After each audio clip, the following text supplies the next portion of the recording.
ஓம் சாந்தி. இன்றைய முரளியில் பாபா நமக்கு முக்கியமாக புரிய வைக்கிறாரு. பாரத பூமி தான் சிவபாபாவோட ஜென்ம பூமி. இங்கே வந்து தான், அதாவது பரம்தாம்லேருந்து இங்கே வந்து தான் பாரதத்தில் ராஜயோகத்தை நான் உங்களுக்கு கற்பிக்கிறேன், மேலும் உங்களுக்கு ராஜ்யத்தை கொடுத்து உங்களுக்கு சேவை செய்வதற்காகவும் வந்திருக்கேங்கிறார். எப்படி நம்ம பக்தியில் பாடினமோ, நீங்கள் தான் என்னுடைய தாயும் தந்தையும் என்னுடைய நண்பனும் அனைத்தும்னு, அது இவருக்காக தான் பாடப்பட்டிருக்கு. அப்போ தாய் தந்தையாக இருக்கக்கூடிய பாகத்தை அவர் செய்யணும் தானே. ஆசிரியரும் நீன்னு சொன்னோன்னா இங்கே வந்து தான் என்ன பண்ணுறாரு, அப்பாவா அம்மாவா பாலனை கொடுக்குறாரு, ஆஸ்தியை கொடுக்குறாரு, மேலும் நமக்கு டீச்சராக இருந்து கற்பிக்கவும் செய்கிறாரு. அப்போ அதெல்லாம் நடிக்கிறதுக்காக தான் இங்கே வந்திருக்கேங்கிறார். மேலும் பாபா புரிய வைக்கிறாரு, ராஜயோகத்தை இங்கே நீங்கள் கற்றுக்கொண்டீங்கன்னா பதவி இங்கே கிடைக்கிறதுல எதிர்காலத்தில் கிடைக்கிது, அடுத்த பிறவியில். மற்றதெல்லாம் மனிதர்களுக்கு கற்றுக் கொடுத்து ஒருத்தர் அட்வொகேட் ஆகுறாங்க, இன்ஜினியர் ஆகுறாங்கன்னா இங்கேயே ஆகுறாங்க, அதுக்கான பலன் அந்த பிறவிலே கிடைக்கிது. ஆனால் சரீரை விட்டுட்டாங்கன்னா அடுத்த பிறவியில் போய் திரும்ப படிக்கணும், பலன் வராது கூட. ஆனால் பாபா சொல்கிறாங்க, இந்த ராஜயோகத்தை படிக்கும்போது பல பிறவிகளுக்கும் அதனுடைய பலன் உங்கள் கூடவே வருதுங்கிறார். மேலும் பாபா சொல்கிறாங்க, நினைவிலையும் நிரந்தர நினைவுக்கான முயற்சி நீங்கள் செய்யணுங்கிறார். தூய்மையாக இருக்கிறீங்க, தூய்மையாக இருப்பது கூடவே நிரந்தரமாக நினைவு செய்ய வேண்டும். எவ்வளவு நினைவு செய்கிறீங்களோ அவ்வளோ உங்களுடைய விகர்மங்கள் விநாசமாகுங்கிறார், அவ்வளோ பாவங்கள் அழியும். இப்போ யார் நல்லா நினைவு செய்கிறாங்களோ யுக்தியோடு அவங்கள கேட்டு தெரிஞ்சுக்கோங்க எப்படியெல்லாம் நினைவு செய்கிறாங்கன்னு. மேலும் பாபா சொல்கிறாங்க, எந்த ஒரு உறுதிமொழியை பாபா குழந்தைங்கிட்ட கேட்குறாரு ஒவ்வொருத்தர்கிட்டையும்னா, எந்த ஒரு விகர்மமும் பாபா நாங்கள் செய்ய மாட்டோம், பாவமும் செய்ய மாட்டோம், 5 விகாரங்களுக்கு உங்களுக்கு தானமாக கொடுத்துட்றோம், இந்த உறுதிமொழி கேட்குறாரு. ஏன்னா பாபா சொல்கிறாங்க, தானம் கொடுத்துட்டு திரும்பி எடுத்திங்கன்னா அதில் பாவம் வரும், அந்த தண்டனை மிகப்பெரியதாக கிடைக்கும், கடுமையான தண்டனை கிடைக்கும். அதனால் இந்த உறுதிமொழி எடுத்துக்கோங்க. அப்போ உள்ளுக்குள்ளே பயம் இருக்கும், நம்ம பாபா கொடுத்துட்டோம் திரும்ப அதை எடுத்துக்கூடாதுன்னு.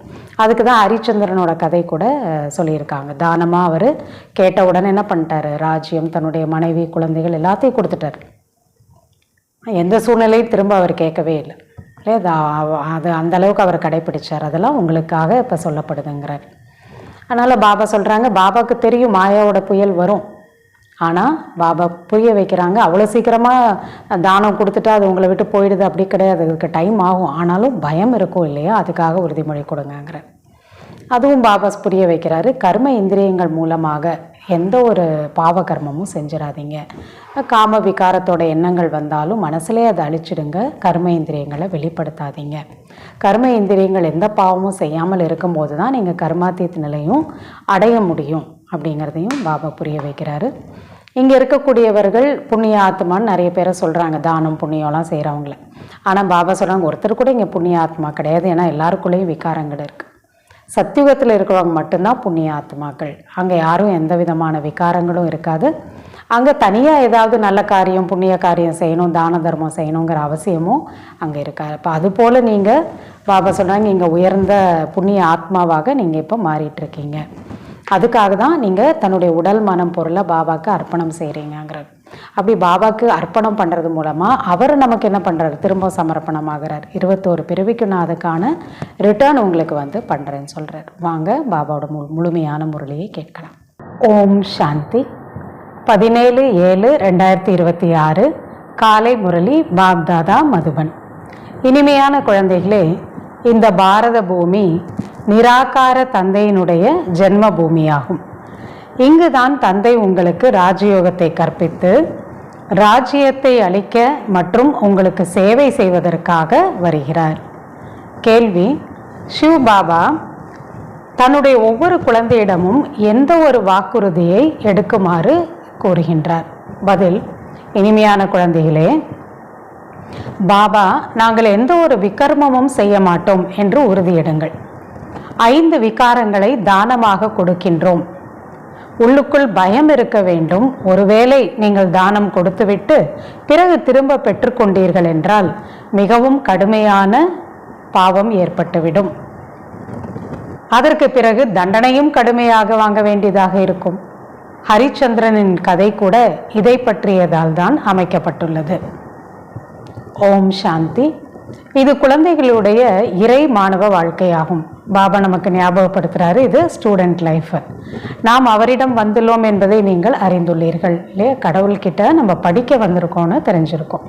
அவரே கல்பமாக பாரதவாசி குழந்தைகளுக்கு வந்து ராஜ்ய பாக்கியத்தை கொடுக்கின்றார். பாரதத்தில் தான் வருகின்றார் அல்லவா, வேற எங்கேயும் அவர் மாறி வரதில்லை. இது பாரத பூமியாகும். தங்களுடைய பூமி மீது மிகுந்த அன்பு மதிப்பு என்பது ஒவ்வொருத்தருக்கும் இருக்கும்.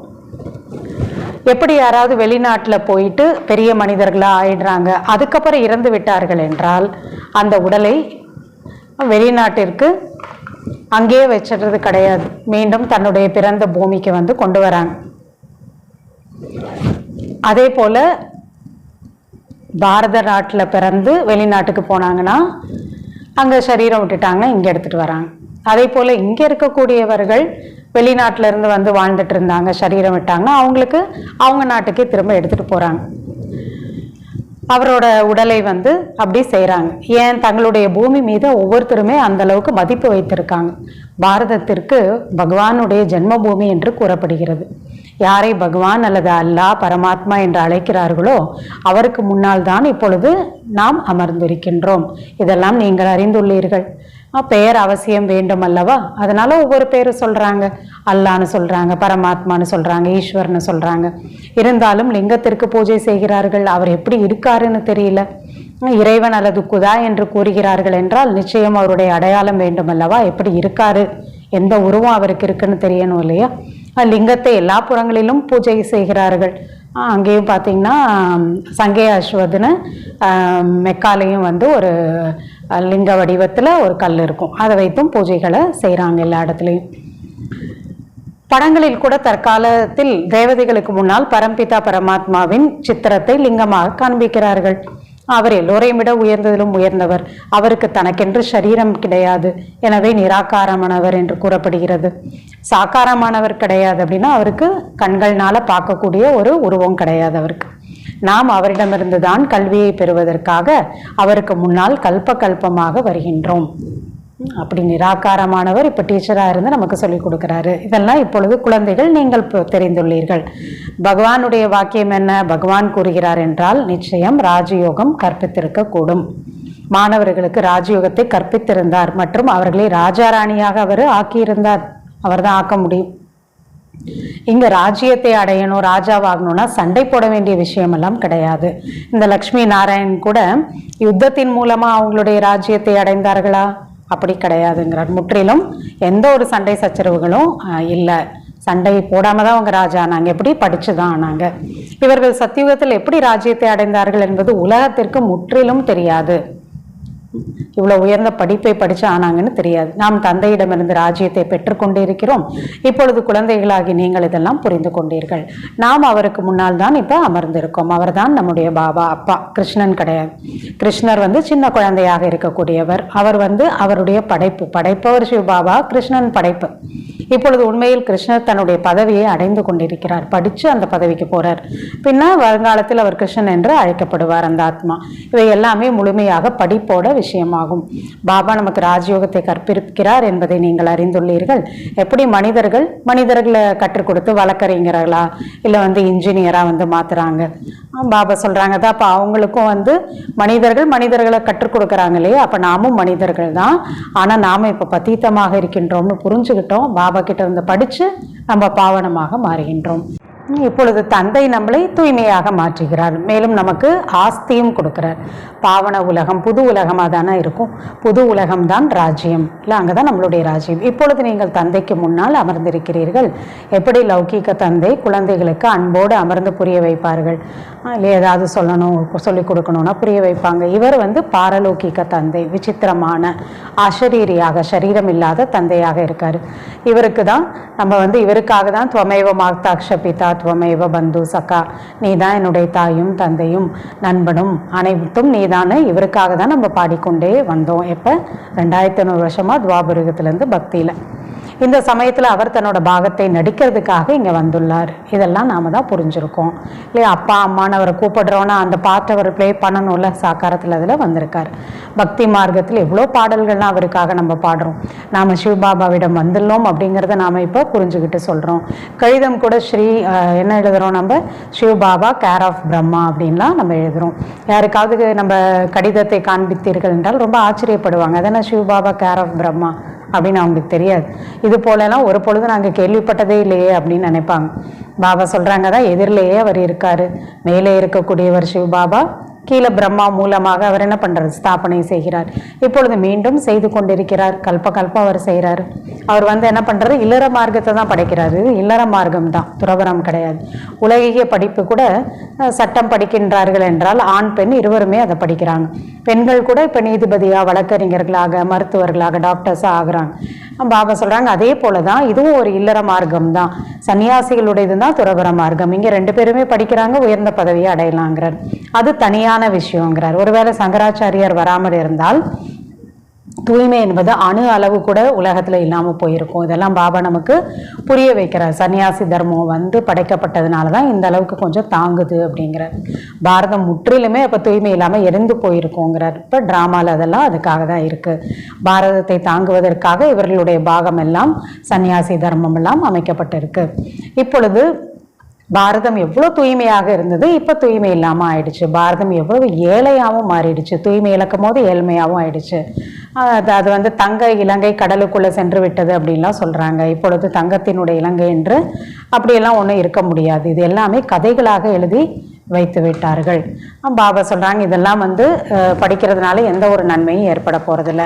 இப்போ உண்மையில் பாபா நம்மை முற்றிலும் சுலபமான ஒரு நினைவு செய்கிறது கற்றுக் கொடுக்குறார். அந்த நினைவோட பலத்தினால நம்ம இவ்வளவு தூய்மையாக ஆகிறோங்கிறது குழந்தைகளாகி நீங்கள் புரிஞ்சிருக்கீங்க. நிரந்தரமான நினைவில் இருப்பதற்கு முயற்சி செய்தீர்கள் என்றால் பாபா சொல்கிறாங்க பாவங்கள்லாம் அழிந்துவிடும். இதெல்லாம் தந்தை நமக்கு வாக்குறுதியாக கொடுக்க, என்ன நினச்சிங்கன்னா போதும் உங்கள் பாவங்கள் விக்ரமம் விநாசமாயிடும்.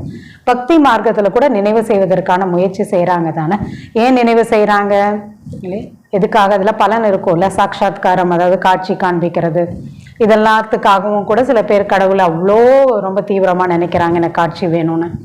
கிருஷ்ணபுரியில் அரசாட்சி நமக்கு கிடைக்குதுன்னா, நரன்லேருந்து நாராயணா நம்ம ஆகிறோம், சாதாரண மனிதர்லேருந்து தேவதையாக ஆகிறோன்னா இப்போ அதுக்காக நம்ம எவ்வளோ நினைவு செய்யணும் இல்லையா? சாதாரண பலன் கிடையாது.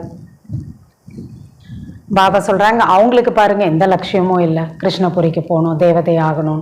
ஆனால் அதுக்கே அவங்க எவ்வளோ நினைவு செய்கிறாங்க. இப்போ நாம் மனிதர்லேருந்து தேவதையாக ஆகலாம் என்ற விருப்பம் உங்களுக்கு கூட இருக்கணும் தானேன்னு சொல்கிறார் பாபா. பாபா சொல்கிறாங்க தான் மனிதர்லேருந்து தேவதையாக எந்த ஒரு சண்டையும் பிரச்சனையும் இல்லாமல் ஆக முடியும் அப்படின்னு பாடவும் கூட செய்கிறாங்க. பாபா சொல்கிறாங்க உண்மையில கலியுகத்திற்கு பிறகு சத்தியுகம் வரும் என்பதை நீங்கள் பார்க்கிறீர்கள். கலியுகத்தில் இத்தனை மனிதர்கள் இருக்காங்க, சத்தியுகத்தில் ஒரே ஒரு தர்மம் மட்டும்தான் இருக்கும். இப்பொழுது உங்களுடைய ஆத்மா எப்போ தூய்மையாகிறது, ஆத்மா பரமாத்மா பற்றிய ஞானம் உங்களுக்கு கிடைத்திருக்கு. உலகத்தில் ஒரு மனிதருக்கு கூட ஆத்மா பற்றிய நான் தான் ஆத்மாங்கிற அந்த ஞானம் இல்லைங்கிறார்.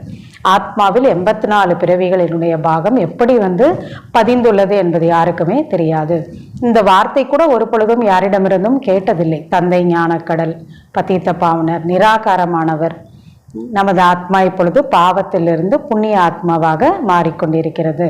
சத்தியுகத்தில் எல்லாருமே புண்ணிய ஆத்மாவாக தான் இருப்பார்கள். இங்கே இருப்பவர்கள் பாவாத்மாக்கள். அப்படியின்றி நிறைய புண்ணியம் செய்கிறவங்க புண்ணிய ஆத்மான்னு சொல்கிறாங்க இந்த உலகத்தில் அப்படின்னா அப்படி அவங்க புண்ணிய ஆத்மான்னு சொல்லிட முடியாது. நல்ல காரியங்களை செய்தால் கூட ஆத்மாக்குள்ள விகாரங்கள் இருக்கு இல்லையா, அதனால யாரையுமே இந்த உலகத்தில் புண்ணிய ஆத்மான்னு சொல்ல முடியாது. புண்ணிய ஆத்மா இருப்பதே சத்தியுகத்தில் தான். இங்கே எந்த ஒரு மனிதர்கள் தான புண்ணியம் செய்கிறார்களோ அந்த தான புண்ணியம் செய்கிறதுனால அவங்கள நாம் புண்ணிய ஆத்மான்னு நினச்சிக்கிறாங்க. ஆனால் அப்படி கிடையாதுன்னு பாபா சொல்கிறேன். இப்போ பாபா சொல்கிறாங்க அங்கே நீங்கள் தனியாக தானம் புண்ணியம்லாம் செய்ய வேண்டிய அவசியமே இருக்காதுங்கிற. ஏன்னா அந்த ஆத்மா புண்ணிய ஆத்மாவாக இருப்பீங்க, அதனால அந்த மாதிரி நல்ல காரியம்லாம் செய்யணுங்கிற அவசியமே இல்லை. விகாரங்கள் இல்லாத ஆத்மா பாவனமாக புண்ணிய ஆத்மாவாக இருக்கும். அங்கே யாருமே ஏழைகளாக இருப்பதே கிடையாது. யாருக்கும் நம்ம எதையும் நன்மை செய்யணும்னு கொடுக்கணும்னு அவசியமும் இல்லை. நீங்கள் அங்கே எப்பொழுதுமே புண்ணிய ஆத்மாவாக இருப்பீர்கள். உடல் மனம் பொருள் அனைத்தையும் எல்லையில்லாத இந்த தந்தையின் பொருட்டு இப்போ நீங்கள் கொடுத்துட்ருக்கிறீங்க. தன் மன் தன் பாபா கொடுக்குறோம். அவருக்கு சமர்ப்பணம் ஆவது அப்படின்னா இதற்கு தான் சொல்லப்படுது. முதலில் நான் சமர்ப்பணமாகின்றேன், இல்லை நீங்களா என்று தந்தை கூறுகிறார். யார் யாருக்கு சமர்ப்பணம் ஆகிறோம்? முதல்ல நீங்கள் எனக்கு பலி ஆகிறீர்கள்னு சொல்கிறார். அப்பொழுது தான் நான் உங்களுக்கு 21 பிறவிக்கு பலியாகி உங்களுக்கு நான் சமர்ப்பணமாகி அதற்கான பலனை கொடுக்குறேன்னு பாபா சொல்கிறாங்க. இந்த விஷயங்கள்லாம் இப்பொழுது நீங்கள் நல்ல முறையில் புரிஞ்சுக்கிறீங்க, நேரடியாக கேட்கிறீர்கள். இல்லை நம்ம ஒரு கர்மா செஞ்சால் தானே அதனுடைய பலனை அவர் கொடுக்க முடியும். அப்போ நாம் இப்போ அவருக்கு சமர்ப்பணம் தன்மன் தன் ஆனால் தான் அவர் திரும்ப அதுக்கு ரிட்டர்ன் பண்ணுறாரு. இந்த விஷயங்கள்லாம் நல்லா புரிஞ்சுக்கிட்டீங்கிறார். டைரெக்டாக அவர்கிட்ட இருந்து கேட்குறோங்கிறார். வீட்டில் இருக்கிறீர்கள் என்றால் அங்கே முரளி வருகிறது, தூரத்திலிருந்து கேட்கிறீர்கள். இப்பொழுது தந்தைக்கு முன்னால் முரளி கேட்கறதுக்காக மதுவனுக்கு போகும்போது அமர்ந்திருக்கீங்கிறார். குழந்தைகளே, நான் உங்களுக்கு தந்தையாக இருக்கின்றேன் என்று அவரே கூறுகிறார். இங்கே குருட்டு நம்பிக்கைக்கான எந்த ஒரு விஷயமும் கிடையாது. ஏன்னா இங்கே படிப்பு, தந்தையாக இருக்காரு, ஆசிரியராக இருந்து கற்பிக்கவும் செய்கிறார். தந்தையினுடையராக ஆகும் பொழுது அவர் நமக்கு கற்றும் கொடுக்கின்றார். உங்களுடைய புத்தியில் இப்பொழுது முழு ஞானமும் இருக்கிறது. 84 பிறவியினுடைய சக்கரம் எப்படி சுற்றுகிறது என்பது உங்களுக்கு புரிய வைக்கப்படுது. யார் 84 பிறவிகளை எடுக்கக்கூடியவர்களாக இல்லையோ அவர்கள் இதெல்லாம் புரிஞ்சுக்க மாட்டாங்கங்கிறார். 84 பிறவியினுடைய சக்கரத்தை சுற்றி வந்து இப்பொழுது நாம் திரும்பி செல்கின்றோம் என்பதை நீங்கள் புரிந்து கொள்கிறீர்கள். ஆத்மாவாகி நீங்கள் அசரீரியாக வந்தீர்கள், பிறகு அசரீரியாக திரும்பி செல்ல வேண்டும் என்று தந்தை கூறுகிறார். உடல் இல்லாமல் வந்தோம், உடல் இல்லாமல் இப்போ உடலை விட்டுட்டு போகணும். நீங்கள் தூய்மையான ஆத்மாவாக ஆகி செல்கிறீர்கள். தூய்மையானதான் மேலே போக முடியும். தூய்மையாக ஆகுவதற்கு நீங்கள் முயற்சி செய்து கொண்டிருக்கிறீர்கள். யோக பலம், அதாவது நினைவோட பலத்தினால்தான் ஆத்மா தூய்மையாகுது. யோக பலம் முக்கியமானது. யோகம் என்ற வார்த்தை சாஸ்திரத்தில் இருக்கக்கூடியதாகும். பாபா என்ன சொல்றாரு? நினைவு, அவ்வளவுதான். கரெக்டான வார்த்தை என்ன நினைவு செய்யுங்க. நினைவுங்கிறது ரொம்ப சிம்பிளாக இருக்கு. மனைவிக்கு கணவன் அல்லது கணவனுக்கு மனைவியோட நினைவு வருகிறது அல்லவா, அதுக்கு பேர் தான் யோகம். இப்போ பாபா சொல்றாங்க, யோகம் என்ப பொருளே என்ன? நினைவு தான். இவங்களோட அவங்களோட யோகம் இருக்கு, இவங்களுக்கு அவர்கள் மேலே யோகம் இருக்கு. நினைக்கிறதுக்கு பேர் தான் யோகம். என் ஒருவனை நினைவு செய்யுங்கள் என்று பாபா கூறுகிறார். அனைத்து மற்ற தொடர்புகளிலிருந்து புத்தி யோகத்தை துண்டித்து உங்களது தந்தையான என்னிடம் உங்களுடைய புத்தி யோகத்தை இணையுங்கள். இந்த ஒரு பிறவியில, அது இந்த கடைசி நேரத்தில் பாபா சொல்கிறாங்க, உங்கள் புத்தியோட தொடர்பை யோகத்தை எல்லாத்துக்கிட்ட இருந்து விலக்கி என்னை மட்டும் நினைவு செய்யுங்க. அப்போ என்ன ஆகுது? எந்த அளவு நினைவு செய்கிறீங்களோ அந்த அளவு உங்களுடைய விகர்மம், பாவம் விநாசமாகும். உண்மையில் பாரதத்திற்கு கல்ப கல்பமாக ஆஸ்தி கிடைக்கிறது. சிவ ஜெயந்தி கூட ரொம்ப பிரசித்தமாக இருக்கு. எப்படி புத்தா கிறிஸ்து அவங்களுடைய ஜெயந்தியெல்லாம் கொண்டாடுறாங்க, அதே போல் நிராகார சிவனுக்கு தான் அந்த சிவ ஜெயந்தி சிவராத்திரின்னு கொண்டாடுறாங்க. ஏன்னா அவர் தான் உயர்ந்ததிலும் உயர்ந்தவர். கிருஷ்ண ஜெயந்தி கூட ரொம்ப பிரசித்தமாக இருக்கு. ஆனால் அவர் என்ன செய்தார்? அது யாருக்குமே தெரியாது. கிருஷ்ணன் சத்தியத்தோட இளவரசராக இருக்கார், அவ்வளவுதான். அவசியம் அவருக்கு யாரோ அப்படிப்பட்ட கர்மத்தை கற்பித்திருக்க வேண்டும். அதனால அந்த உயர்ந்த நிலையை அவர் அடைஞ்சிருக்காரு. அவர் சத்தியத்தோட இளவரசராக ஆகியிருக்காரு. சிறிய குழந்தை தூய்மையாக இருக்கவே செய்யும். அங்கு விகாரத்தோட விஷயம் எதுவும் இருக்காது. குழந்தைகள் தூய்மையாக இருக்கும். அதனால அவங்கள அவங்க குழந்தைகள்னாலே ரொம்ப பகவானுக்கு சமம்லாம் சொல்றாங்க. பகவான் ஒரே ஒரு நிராகாரமானவர் தான், இறைவன் ஒருவர் தான். மற்ற முழுவதுமே அவரோட படைப்பு. படைப்பிடமிருந்து ஒரு பொழுதுக்கும் படைப்பிற்கு ஆஸ்தி கிடைக்காது. சகோதர சகோதரிகள் எப்படி ஆஸ்தி கொடுப்பாங்க? அப்பா தான் கொடுப்பார். ஆஸ்தி அப்பா கிட்ட தான் கிடைக்கும். சகோதரனுக்கு சகோதரனிடமிருந்து ஆஸ்தி கிடைக்க முடியாது. நீங்கள் அனைவருமே சகோதர சகோதரர்கள். சகோதரத்துவம் என்று கூறுகிறார்கள் அல்லவா, தந்தை ஒரே ஒருத்தர் தான். ஆஸ்தி தந்தையிடமிருந்து தான் கிடைக்கும்.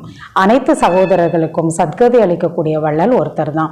அனைத்து ஆத்மாக்களுக்கும் தந்தையிடமிருந்து தான் ஆஸ்தி கிடைத்து கொண்டிருக்கிறது. மற்றபடி எந்த ஒரு குருக்கள் வந்தாலும், தர்ம பிதாக்கள் வந்தாலும், மகான் ஆத்மாக்களாக இருந்தாலும் யாரும் ஆஸ்தியை அப்பா போல கொடுக்க முடியாது. எல்லாருமே உங்களோட சகோதரர்கள் தான். அதனால பாபா சொல்றாங்க, ஆத்மாக்களுக்கு நான் தான் சத்கதியை கொடுக்கின்றேன். தந்தை ராஜயோகத்தை கற்பிக்கிறார். இந்த படிப்பின் பதவியை நீங்கள் இங்கு அடைவதில்லை, அங்குதான் போறோம். எங்க சத்தியுகத்துல அவர்கள் இந்த பிறவியிலே படிச்சு இந்த பிறவியிலே வழக்கறிஞராக டாக்டராக ஆகிறாங்க. பிறகு மற்றொரு பிறவி எடுத்து மறுபடியும் படிப்பாங்க. அந்த படிக்கிறதோட பலன் அந்த பிறவியோட முடிஞ்சிடும். ஆனால் நமக்கு இல்லை, அப்படி இல்லை. பாபா சொல்றாரு, இங்கே படிச்சிங்கன்னா பல பிறவிகளுக்கு அதனோட பலன் கிடைக்குது. அடுத்த பிறவியிலே உங்களுக்கு அதனுடைய பலன் கிடைக்கின்றது. இந்த படிப்பினால் 21 பிறவிகளுக்கு பிராப்தியை அடைகிறோம் என்று நீங்கள் அறிந்துள்ளீர்கள். அங்கு சத்தியுகத்தில் மருத்துவர்லாம் இருக்க மாட்டாங்க, டாக்டர்ஸே அங்கே யாரும் இருப்பதில்லை. ஏன்னா அங்கே எந்த ஒரு நோய் நொடியும் இருக்காது. அங்கே நீங்கள் கர்ப்ப மாளிகையில் அம்மாவோட கர்ப்பத்தில் இருக்கும்போது மாளிகை போல் சுகமாக இருப்போம். இங்கே கர்ப்ப சிறையில் இருக்கிறீர்கள். இங்கே ஜெயில் மாதிரி உள்ள ஆத்மா என்ன பண்ணும், தண்டனை அனுபவிக்கும். இங்கு நிறைய தண்டனைகள் கிடைக்கிறது. அதனால்தான் இந்த சிறையிலிருந்து வெளியே கொண்டு வாருங்கள், நாங்கள் மீண்டும் எந்த தவறும் செய்ய மாட்டோம் என்ற ஆத்மா என்ன பண்ணுதான், சொல்லுதான். உள்ள கர்ப்ப ஜெயிலில் இருக்கும்போது ஐயோ இதிலேருந்து நான் சீக்கிரம் வெளியே வரணும், இனிமேல் தப்பே பண்ண மாட்டேன்னு சொல்லுது. ஆனால் வெளியே வந்துட்டால் மறந்துடுது. தர்மராஜிடம் வாக்குறுதி எல்லாம் கொடுக்கிறார்கள். இங்கு நீங்கள் சிவபாபாவிடம் வாக்குறுதி கொடுக்க வேண்டும். பாபா, நாங்கள் ஒரு பொழுதும் விகர்மம் செய்ய மாட்டோம். அப்போ ஒவ்வொரு ஆத்மாவும் ஒவ்வொரு பிறவியில் கர்ப்ப ஜெயிலில் இருக்கும்போது தர்மராஜ் கிட்ட சொல்லுது, நான் சீக்கிரமாக அதுலேருந்து வரணும், இனிமேல் நான் தப்பே செய்ய மாட்டேன். இப்போ பாபா சொல்கிறாங்க, அவ்வளோ இங்கே வந்து கஷ்டமான விஷயமா இருக்குது, அதனால் இப்போ நீங்கள் உறுதிமொழி எடுத்துக்கோங்க. பாபா, ஒரு பொழுது நாங்கள் பாவங்கள் செய்ய மாட்டோம். கிருஷ்ணரும் முற்றிலும் மரியாதா புருஷோத்தம், எல்லா மரியாதைகளையும் கடைபிடிக்கக்கூடியவர். அவருக்கு சர்வகுண சம்பனம் என்று மகிமையெல்லாம் பாடுகிறார்கள் அல்லவா. குரு பிரம்மா, குரு விஷ்ணு எல்லாம் பாடப்படுகிறது. எங்களுக்கு இவர் ஒரு குரு ஒன்றும் கிடையாது என்று கூறுங்கள். விஷ்ணுவோ பிரம்மாவோ நமக்கு குரு வந்து கிடையாது. நாங்கள் இவரை குரு என்று ஏற்றுக்கொள்வதில்லை. யார் பிரம்மா பாபா இருக்காருன்னா அவரும் நமக்கு குரு கிடையாது. பக்தியில் அப்படி சொன்னாங்க பிரம்மா விஷ்ணுவை. இங்கே வந்து நம்ம ஃபோட்டோ வச்சுருக்கோங்கிறதுக்காக நம்ம பிரம்மா பாபாவை குருன்னு சொல்கிறதில்ல. அதனால் அதையும் மற்றவங்களுக்கு சொல்லுங்கங்கிறார். பாபா சொல்கிறாங்க தான், நாங்கள் இவரை குருன்னும் ஏற்றுக்கொள்வதில்லை, இறைவன் என்றும் ஏற்றுக்கொள்வதில்லை. பதீத்த பாவனர் ஒரே ஒருத்தர் தான், அவர் உடலற்றவர், நிராகாரமானவர். சாக்காரத்தில் எந்த ஒரு குருவும் கிடையாது. சாக்கார குருவாக இருக்கக்கூடியவங்க, உடலில் இருக்கிறவங்க யாருமே யாரையும் பாவனமாக ஆக்க முடியாது. பதீத்த பாவனராக யாருமே இருக்க முடியாது. இச்சமயம் நீங்கள் பரம்பிதா பரமாத்மாவின் முழு வாழ்க்கை சரித்திரத்தை தெரிந்துள்ளீர்கள். 5000 வருடத்தில் சிவபாபாவோட என்ன பாகம் நடக்கிறது என்பதையும் நீங்கள் தந்தை மூலமாக தெரிந்திருக்கிறீர்கள். தந்தை ஞானம் நிறைந்தவராக இருக்கின்றால் சுகக்கடல், சாந்தி கடல், ஆனந்த கடல் என்பது அவருடைய மகிமையாகும். தந்தையிடம் எவ்வளவு பொக்கிஷங்கள் இருக்கிறது என்றால் அவசியம் குழந்தைகளுக்கு அதை கொடுத்திருக்கக்கூடும் அல்லவா. அவர் வந்து கொடுப்பாரு தானே, கண்டிப்பாக அதை இப்போ தான் செய்துட்ருக்காரு. அச்சா, இனிமேலும் இனிமையான காணாமல் போய் கண்டெடுக்கப்பட்ட செல்ல குழந்தைகளுக்கு தாயும் தந்தையுமான பாப் தாதாவின் அன்பு நினைவுகள் மற்றும் காலை வணக்கம். ஆன்மீக குழந்தைகளுக்கு ஆன்மீக தந்தையின் நமஸ்காரம், ஆன்மீக தந்தைக்கு ஆன்மீக குழந்தைகளின் நமஸ்காரம். தாரணைக்கான முக்கிய சாரம். முதலாவது பாயிண்ட்டு, கர்மாதீத் நிலையை அடைய வேண்டுமென்றால் இந்த கர்ம இந்திரியங்கள் எந்த ஒரு தவறும் செய்யக்கூடாது. தூய்மையாக இருப்பதுடன் கூடவே நினைவிலும் உறுதியாக இருக்க வேண்டும். ரெண்டாவது பாயிண்ட்டு, எப்பொழுதும் புண்ணிய ஆத்மாவாக ஆக வேண்டுமென்றால் உடல் மனம் பொருளால் தந்தை மீது சமர்ப்பணமாக வேண்டும். ஒரு முறை சமர்ப்பணம் ஆவதால் 21 பிறவிகளுக்கு புண்ணிய ஆத்மாவாக ஆகிவிடுவீர்கள். வரதானம், சகஜ யோகத்தை குணமாக மற்றும் இயற்கையாக ஆக்கக்கூடிய ஒவ்வொரு பாடத்திலும் நிறைந்தவர்களாக, பூரணமானவர்களாக, பர்ஃபெக்டாக மாறுங்கள். தந்தையின் குழந்தைகளாக இருக்கிறீர்கள். இதில் எந்த ஒரு சதவீதம் கிடையாது. குழந்தைனா குழந்தை தான், இவ்வளோ சதவீதம் குழந்தை அப்படின்லாம் இல்லை. அதே போல தான் நிரந்தர சகஜ யோகி அல்லது யோகி ஆவதில் கூட இப்பொழுது அந்த சதவீதம் என்பது அழிந்து விட வேண்டும். இன்னும் நான் வந்து 80% இருக்கேன், இன்னும் 20% ஆகணும், அப்படி இருக்கக்கூடாது. இயற்கையாக மற்றும் குணமாக ஆகிவிட வேண்டும். யோகாங்கிறது இயற்கையான இயல்பான தன்மையாக குணமாக இருக்கணும். ஒருவருக்கு விசேஷ குணம் இருக்கிறது என்றால் அந்த குணம் விரும்பாவிட்டாலும் அது அவங்களை நடக்க வைக்கும். அதுபோல் அவங்க இருப்பாங்க. அந்த குணம் வந்து அவங்ககிட்ட இயல்பாகவே தெரிய வரும். அதே போல தான் இந்த யோகா அப்படிங்கிறதும் ஒரு குணமாக, இயற்கையான ஒரு தன்மையாக ஆகிவிட வேண்டும். பாபா சொல்வாலே, எந்த சுபாவம் யாருக்கு இருக்கோ அது தானாகவே வெளிப்படும், முயற்சியெல்லாம் பண்ண வேண்டாம். அதே போல தான் யோகா, பாபாவை நினைவு செய்கிறது அந்த மாதிரி ஒரு சுபாவமாக இருக்கணும், இயற்கையான இயல்பாக இருக்கணும். அப்போ பூர்ண நிலை என்றால் விளைவு மற்றும் குறையிலிருந்து விடுபட்டு இருப்பதாகும். நம்ம சம்பூர்ணமாக இருக்கோம், முழுமையான நிலையில் இருக்கோம்னா எந்த ஒரு குறையும் இல்லாதவர்களாக இருப்பது தான் சொல்கிறேன். ஸ்லோகன், பொறுத்து கொள்வது குஷியாக பொறுத்து கொள்ளுங்கள், வலுக்கட்டாயமாக இல்லை. எதையாவது பொறுமையாக இருக்கோம் அப்படின்னா, சகித்து கொள்கிறோம் அப்படின்னா சந்தோஷமாக சகித்து கொள்ளுங்க, ஞானத்தோடு சகித்து கொள்ளுங்க. அதில் எனக்கு நன்மை இருக்குன்னு புரிஞ்சுட்டு குஷியாக சகித்து கொள்ளுங்க. ஆனால் கஷ்டப்பட்டு பொறுத்து கொள்ளக்கூடாதுங்கிற. அவ்யக்த சமிங்கை ஜுவாலா அக்னி ரூப நிலையில் நிலைத்திருந்து சக்தி வாய்ந்த நினைவை அனுபவம் செய்யுங்கள். சக்திசாலியான யோகா என்றால் ஈடுபாடு என்ற நெருப்பாகும். ஜுவாலா ரூப நினைவில் எல்லா விதமான கஷ்டங்கள், எல்லா விதமான பலவீனங்கள், அந்த நெருப்பு அதை எல்லாத்தையுமே சமாப்தி செஞ்சுவிடும் ஜுவாலா ரூபம். மேலும் அனைத்து ஆத்மாக்களுக்கும் அது உதவி செய்யும். இதன் மூலம்தான் எல்லையற்ற வைராகிய விருத்தி பிரகாசமாகும். நினைவு என்ற அக்னி ஒரு புறம் அந்த நெருப்பை, அதாவது அந்த என்னெல்லாம் நமக்குள்ள பலவீனங்களோட நெருப்பு இருக்கோ, விகாரங்களோட நெருப்பு இருக்கோ, அதை அழிச்சிடும். மற்றொரு புறம் ஆத்மாக்களுக்கு பரமாத்மாவோட செய்தியை கொடுக்கும். ஒரு குளிர்ந்த சொரூபத்தோட அனுபவத்தை சேவிக்கும். இதன் மூலம்தான் ஆத்மாக்கள் பாவ நெருப்பிலிருந்து முக்தி அடைய முடியும். அவங்களும் பாவத்திலிருந்து விலகி இருக்கிறதுக்கான சக்தி அவங்களுக்கும் கிடைக்கும். அச்சா. ஓம் சாந்தி.